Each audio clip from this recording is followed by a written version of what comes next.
fact, if you look at the straight deaths from substances, a different type of picture starts to appear. The #1 killer in the country?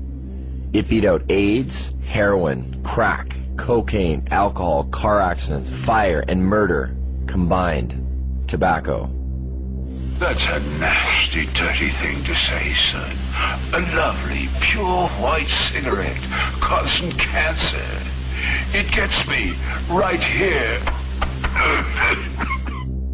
With an average of 430,000 deaths per year, considering it's a #1 killer, it's interesting to know that tobacco receives government subsidies and is grown with radioactive fertilizer.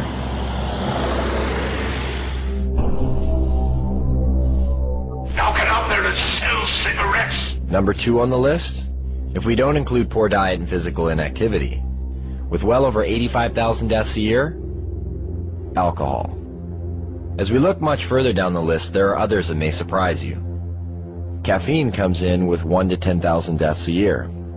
And some of our most popular pain relievers, non-steroidal anti-inflammatory drugs such as aspirin, still make an appearance with over 7,500 deaths annually. Where does marijuana lie in this? What kind of staggering number do we find? I don't know, 50,000? 250,000? 300,000?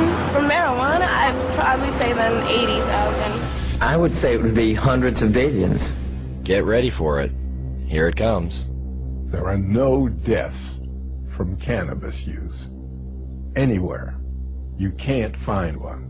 In 10,000 years of known use of marijuana, there's never been a single death attributed to marijuana. There's 400,000 deaths in America alone every year that are directly attributed to tobacco. I've heard that you have to smoke something like 15,000 joints in 20 minutes to get a toxic amount of delta-9 tetrahydrocannabinol. I challenge anybody to do that. And even in the animal studies where people have loaded animals up with doses that would be hundreds of times what a human could possibly be exposed to, no, the animals don't die. The LD50 seems to be astronomical. I mean, you can die from ingesting too much aspirin. You can die from ingesting too much coffee. The drug warriors who say we have to protect society, save these people, are being just a little bit disingenuous. Not one university or medical facility has ever recorded a single death directly attributed to marijuana. But never mind that. There's other problems, other reasons to fear it. Take addiction, for example.